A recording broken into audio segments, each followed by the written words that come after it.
శ్రీ సత్యసాయి జిల్లా నల్లచెరువు మండల కేంద్రం సచివాలయం 2లో 2 ఏళ్ల నుంచి వితంతువు పెన్షన్ను సచివాలయ వెల్ఫేర్ అసిస్టెంట్ విజయకాంత్ రెడ్డి కాజేశారు.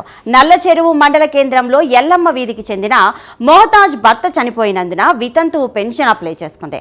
అనంతరం గల్ఫ్ దేశం కువైట్కు వెళ్లింది. వెళ్లే ముందు ఈమెకి నెల వితంతువు పెన్షన్ వచ్చేది. ఆ విషయాన్ని ఆసరాగా తీసుకున్న విజయకాంత్ రెడ్డి 2 సంవత్సరాల పెన్షన్ను కాజేశాడు.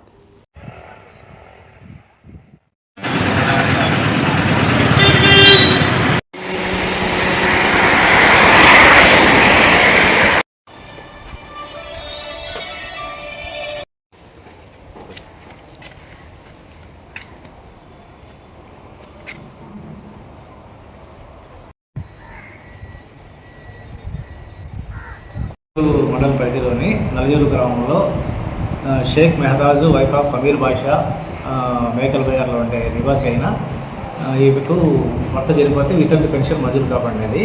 వితంతు పెన్షన్ మంజూరు కాబడిన తర్వాత ఈమె వ్యక్తిగత కారణాల వల్ల సౌదీకి వెళ్ళిన తర్వాత కూడా సచివాలయం 2 నుంచి అక్కడ ఉండే వెల్ఫేర్ అసిస్టెంట్ పెన్షన్ ఏ విధంగా డ్రా చేస్తారో తెలియదు, కానీ నెల పెన్షన్ డ్రా చేస్తూ వస్తున్నాడు.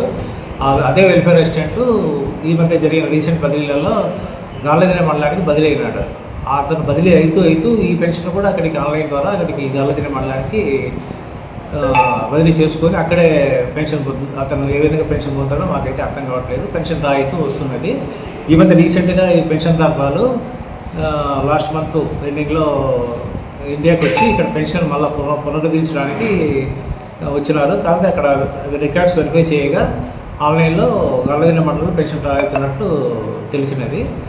ఈ విషయమే ఇతను ఏ విధంగా పెన్షన్ డ్రా చేసినానికి ఎవరికి అర్థం కాదు, బయోమెట్రిక్ ఐడెంటిఫికేషన్తో చేసినారనేది తెలుస్తోంది. కానీ ఈ విషయమే ఉన్నతాధికారులకు అతనిపై చర్యల నిమిత్తం నివేదిక సమర్పించడమైనది.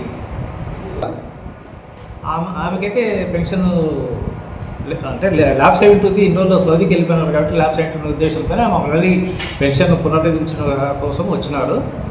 ఇక అసలు విషయం ఇప్పుడు బయటపడింది, కానీ అందువల్ల మేము అతనిపై చర్యలకు నివేదిక పంపించినాం.